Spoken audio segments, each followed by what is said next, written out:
Well, welcome to Compass. Our mission is navigating people to God. My name's Nate. I'm one of the pastors here at Compass North Fort Worth. We are one church in thousands of locations. And so I just want to welcome you wherever you're worshiping from. In fact, if you're worshiping online, we'd love to know where you're worshiping from right now. You can just drop that in the comment section right now. If you're new, if this is maybe your first time, whether that's in person or online, we'd love to connect with you. And the best way to connect in this season is to text the word Connect NFW to 94000. Someone from our team would love to reach out to you.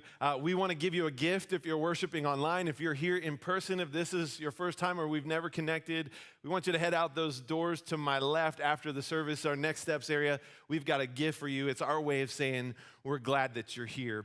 Well, you know, there is this phrase that I've heard so many times over these last few months. Maybe you've heard it as well. It's these words: we will never be the same.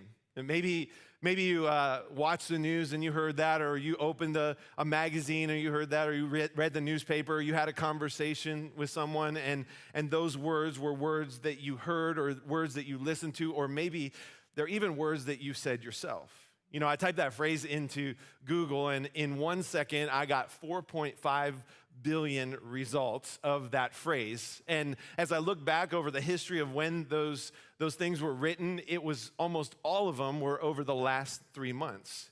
You know, over this past month, we've been in this series called We Didn't See It Coming, and we've been talking about some of the things that we've all experienced that maybe we didn't expect, and some of the lessons that we've learned throughout all of this. And one of the lessons that I think that we've learned through this COVID-19 season that we've been in is we learned that we will never be the same. And if there's a lesson that I think that we can learn during this season, it is that. Now, I want you to understand this is different, though, than what we talked about last week. And I talked about this idea of change and how this season has brought change upon us, that maybe it has caused you to change some of your habits. Maybe it's caused you to change maybe some of the plans that you had, or change your methods, or just some of the different things in your life have changed. But I said this last week, that change can actually be a good thing, that it's a mechanism that God uses to not only reveal to us the places where we've fallen short, but also to help us find a better future for ourselves. And ultimately, that is my hope for all of us through this series, is that we would begin to maybe see some things differently in our lives because of these lessons that we learned. That one of the things that I hope that we learn in this season is that what we've learned is that the church was never meant to be about a building, but it was always meant to be about people. That we would never go back to, man, I wish that things were the same old way they used to be when it came to the church. And my prayer through this series is that you've realized how much you need other people in your life. That you've come to realize, maybe those of you who are watching online, that you've realized that you cannot do life alone, and you're just waiting for that moment when you can come gather in person or maybe get involved in community. That we would never, any of us would ever go back to, man, I want to do life alone. I want to go back to the way it used to be. My prayer is that through this series, you're also realizing that change is sometimes a good thing, and that you wouldn't allow yourself to fall back into these old patterns, these old habits, these old behaviors that you were in, and that you'd go back to the same old you that you used to be. And here's my prayer for today. My prayer for today is that you will say these words at the end of this message, that you will say, I will never be the same. In fact, if you're watching online, I want you to minimize your screen right now so you can type in the chat section. I want you to type those words, I will never be the same. For those of you in the room, I want you to say that with me right now. Say those words, I will never be the same. I want to do it one more time. I will never be the same. And my hope is at the end of this message that some of you would say, I never want to be the same again, and you would do something today that would be so totally different for your life. That you would take a step of faith to follow Jesus with your life for the first time. And a decision that you would make that would change the course and the trajectory of your life forever. But maybe you've been hesitant. Maybe you've been putting it off, but maybe today is the day where you say, you know what, I never want to be the same again. I don't ever want to go back to my old way of life. And look, this message I think it's a message for all of us. Wherever you're at in your faith journey, this is a message that we all need to hear. And it's not one that just starts when we take this step of faith, but this one that we have to continue to look at ourselves and go, how can I make these changes that will help me get closer to where God wants me to go? Now, if you've got a Bible or a Bible app on your smartphone, I want you to turn with me to the book of Genesis. We're going to be in Genesis again. This time we're going to be in Genesis chapter 32. And there's a story in Genesis 32 about this encounter this guy named Jacob has with God. Now, I want to give you a little bit of backstory so you understand who this guy Jacob is and a little bit about his story. But here's what you need to know about Jacob as we begin tonight. Jacob is a guy whose life is filled with conflict. Maybe some of you can actually relate to that in your own life. I mean, even before Jacob even enters this world, he's coming out of the womb and there's conflict happening because Jacob is a twin. He has a twin brother named Esau, and Esau's the first one to come out. And as the story goes, Jacob is actually grabbing the heel of his brother Esau as he's trying to come out of the womb. And so there is this conflict that begins from the very beginning of his life. And the reason that Jacob gets the name that he does is because Scripture tells us that his name Jacob actually means heel grabber. He was a deceiver. And if you read all of Jacob's story, what you find out is this was actually the mode of operation for his entire life. He's a deceiver, he's a cheat, and this is especially true when it comes to this relationship that he has with his brother. Well, as the story goes, Jacob, he ends up deceiving his brother. He takes his brother's birthright by deceiving their father, Isaac. When Isaac's getting up there in age, Isaac cannot see anymore. And so Jacob goes in, he's got this fur coat on, and he deceives his dad into making him believe that it's Esau, and he gets the family birthright. And so he's tricked his dad, he's ticked off his brother, and his brother is about to kill him for this. And so Jacob decides that the best thing to do in this moment is to run away, and he runs to another country to start a new life. But what we read and what we will discover is this deceiver ends up being the one who is deceived. For the next 20 years, this is what happens in Jacob's life. He is the one being tricked. He is the one being cheated. He is the one being lied to. He is the one being deceived. And so after 20 years of this going on, Jacob's like, enough is enough. And so he decides to head back home and to face those that he has hurt and those that he's cheated. And the reason that Jacob heads back home is that Jacob was restless. In fact, despite the fact that he had a large family, that he had all this wealth, that he had this big house, and he had all these things that the world would consider as what would be the standard of having it all together, and even in our world today, what we would consider that. The thing that we see about Jacob's life is that Jacob, he was still searching. There was something that was missing in Jacob's life. And maybe for some of you today, maybe you feel like this guy, Jacob.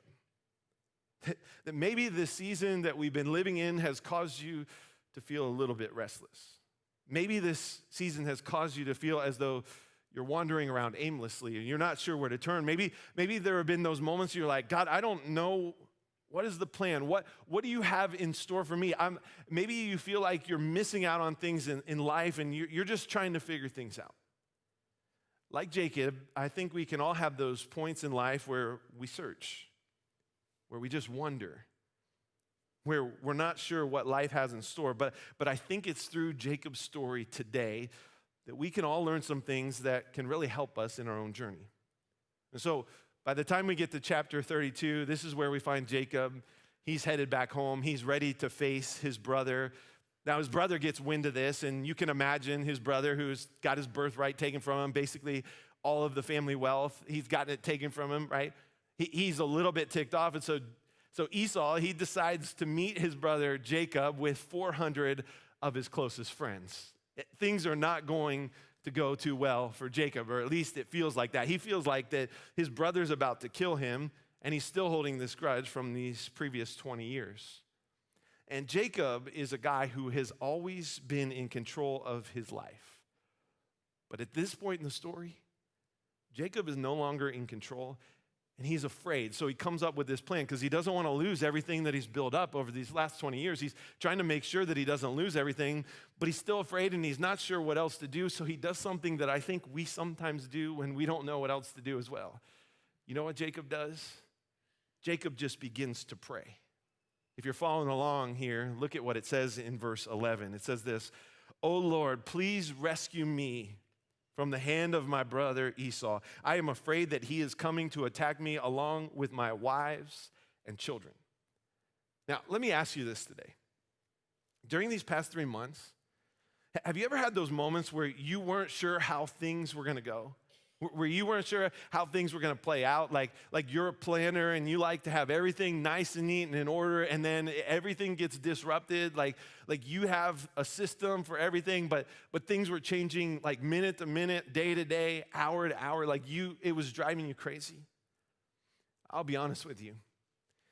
That's who I am. I'm a planner. I like things nice and neat and in order.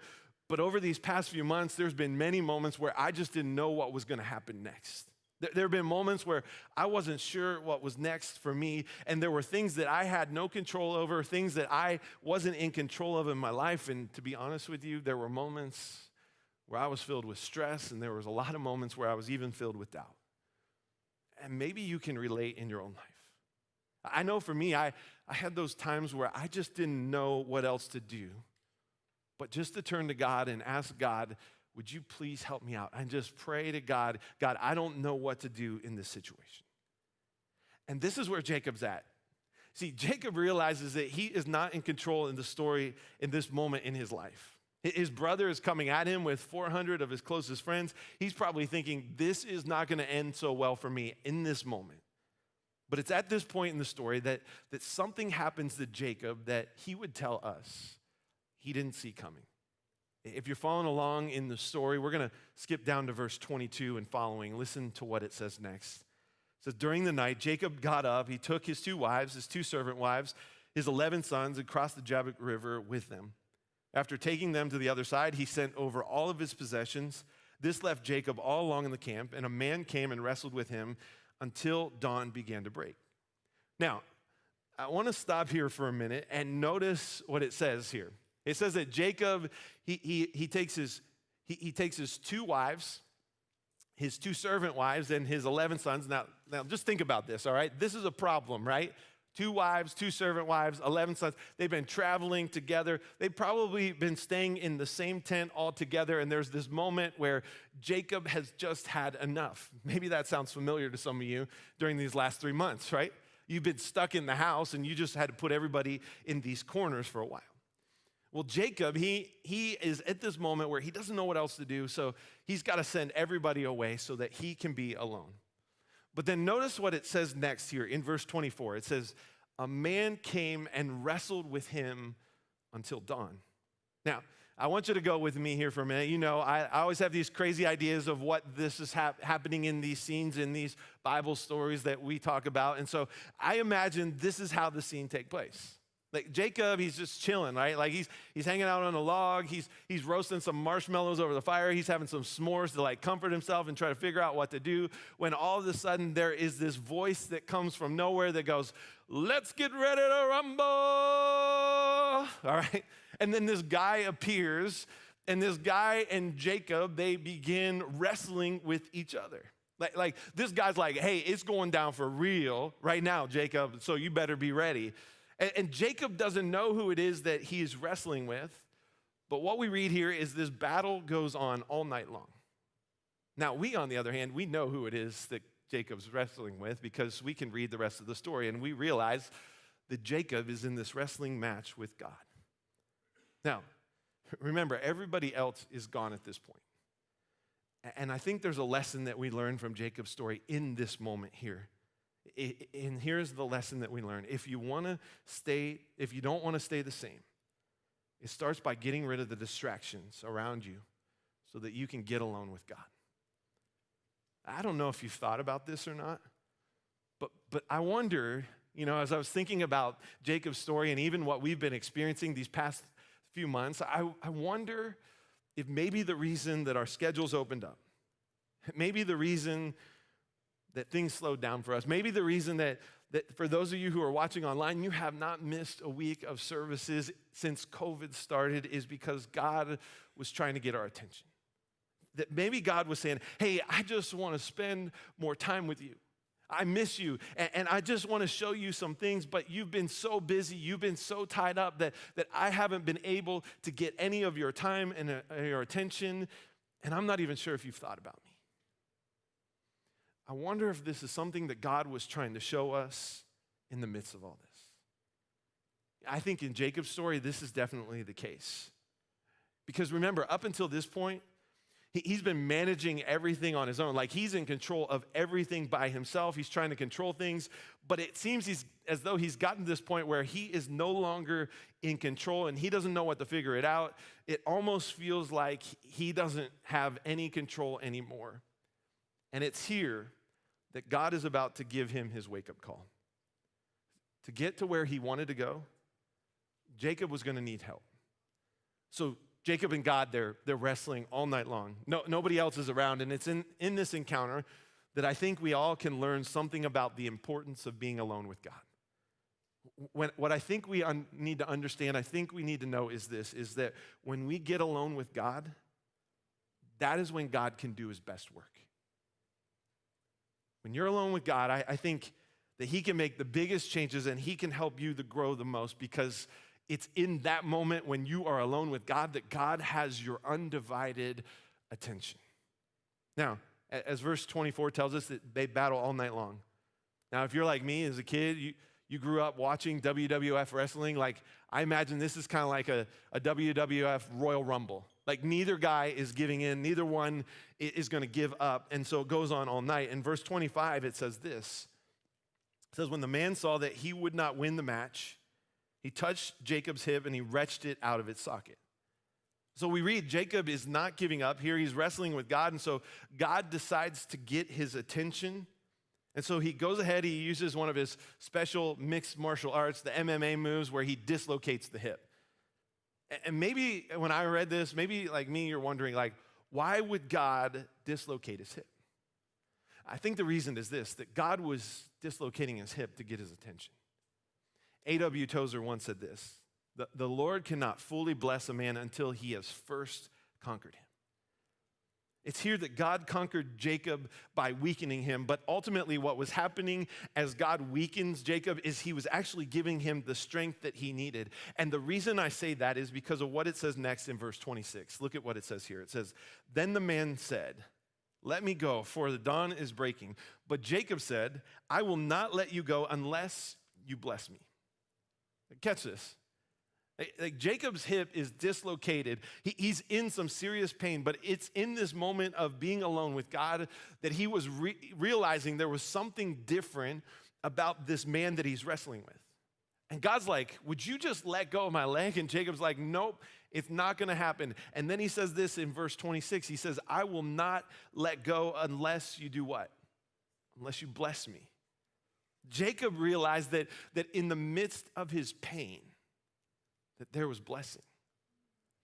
And you see, I think that maybe in the season that God has had us in, that maybe some of the pain that we have experienced, God was trying to show us there's blessing on the other side if you just trust in me, if you focus on me. And I believe that God was using this time to reveal to Jacob, like he was trying to reveal to us, that there are some things that maybe are never going to be the same, or maybe there are some things that should never be the same in our lives. That maybe these past few months has been a time where we could take a good look back at some areas in our life and say, you know what, I don't ever want things to be that way again. Maybe for someone here, you realize that you haven't been giving the family that you have the attention they needed. Maybe for someone, you got so consumed with keeping up with the Joneses, or maybe you were always worrying about your finances, or you placed these other things ahead of God in your life, and you realize that there's still something missing. I think this is where Jacob is at in the story. And as he holds on to the leg of God, he's like, I am not letting go of this. You see, things started to change for Jacob when he got alone with God. And maybe for you, this season has felt out of sorts, and you haven't been sure where to turn. Let me just suggest, like Jacob, maybe it's time to get alone with God. Now there's something else that we learn from Jacob's encounter with God here that I think can help us as we grow, and this is the second thing I would say is that you've got to be honest with God as well. When God says, hey, Jake, I was wondering, would you maybe let go of my leg? Like I got a Charlie horse there. And Jake's like, nope, I'm not doing this until you bless me. What Jacob was doing in this moment, he was being honest with God. He says, I am struggling right now, God. I'm going through this season, and I realize that you have got the power to help me through it. I need your blessing in my life. And look, I don't know what you might be wrestling with, whether you're here in person or you're worshiping online. But I think that some of you might need to hear this today. Some of you just need to be honest with God about what it is that you're struggling with. If you don't want to stay the same, then name what it is that you're dealing with.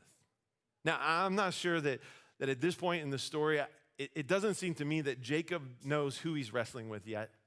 But look at what it says next in verses 27 and 28. It says, what is your name? The man asked. And he replied, Jacob. Well, your name will no longer be Jacob, the man told him, for from now on you will be called Israel because you have fought with God and with men and have won. Now, I'll tell you, I find this part of the story really, really interesting to me. Jacob and God, they've been wrestling all night long, and it's in this moment that Jacob and God are wrestling. God goes, hey, Jacob, what's your name? And he knew what Jacob's name was. Like he knew who Jacob was. He knew that Jacob was a deceiver and a schemer. But the reason that God asked this question, there's a reason why. And I want you to hear this. Why God asked Jacob this question was this. He was asking, are you going to continue to live up to your name? Or will you admit who you are and let me change you? And here's what Jacob's story shows us. God cannot bless the person that you pretend to be. God honors and he blesses authenticity. The same is true for each and every one of us. If we truly want to change, if we don't want to go back to the way that things used to be, our old ways, our old habits, our old patterns, then we've got to be honest with God about where we're struggling and allow him to be the one to change us. It's when Jacob decided to be honest with God, well, guess what? That's when God changed him. And he gave him a new name. And throughout Scripture, we see God change the names of people, don't we? We talked about it last week. God changed the name of this guy named Abram to Abraham. And he said, your family is going to be a blessing to the entire world. He changed a guy named Saul to Paul. He changed this guy named Simon to Peter. And he said, Peter, upon you, I'm going to build my church and the gates of hell will not prevail. And he does the same with Jacob here. He changes Jacob's name to Israel.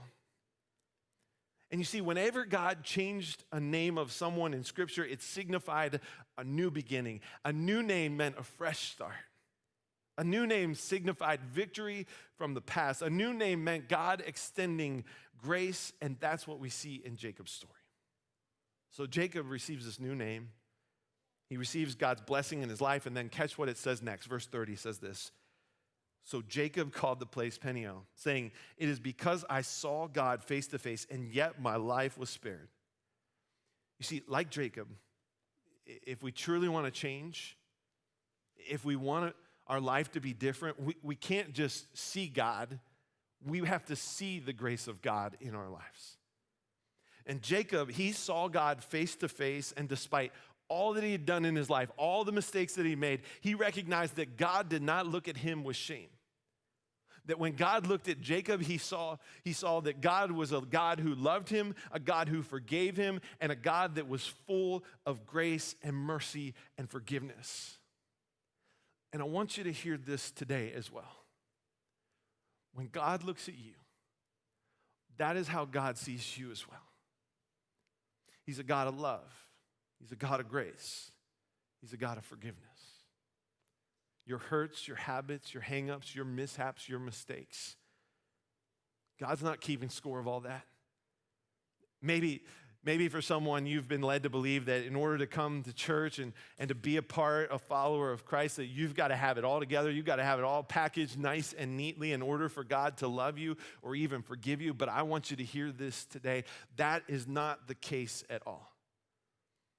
You see, it was in Jacob's weakness that God gave him the strength, and know that God wants to do the same thing in your life as well.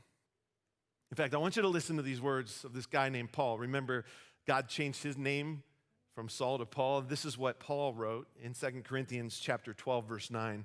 He says, each time he said, my grace is all you need. My power works best in your weakness. So now I am glad to boast about my weakness so that the power of Christ can work through me.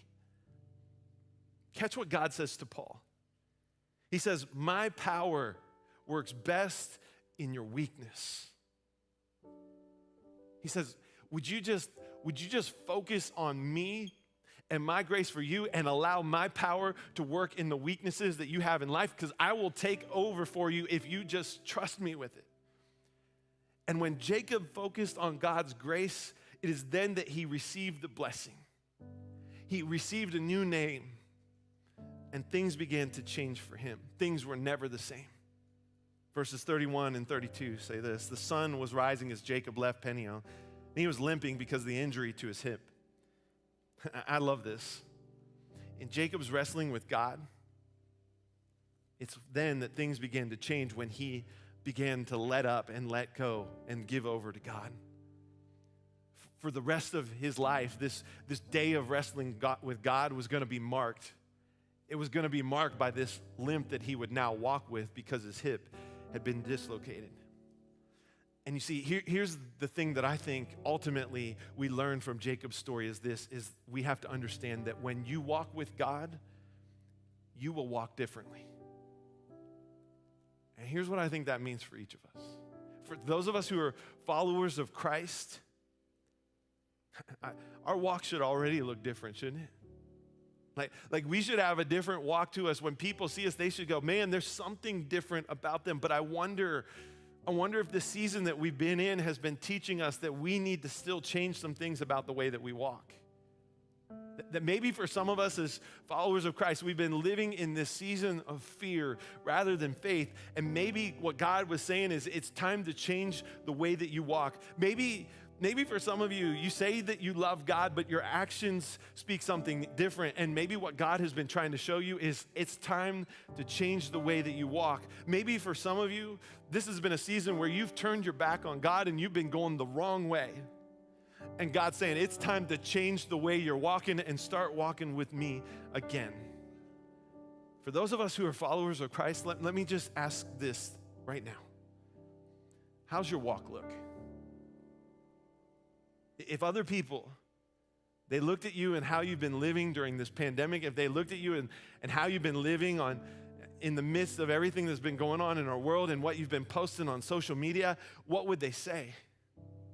Would they see something noticeably different, or would they be like, man, I don't want to follow that person anywhere? Would they see a person who's living in fear, or would they see a person who's living in faith?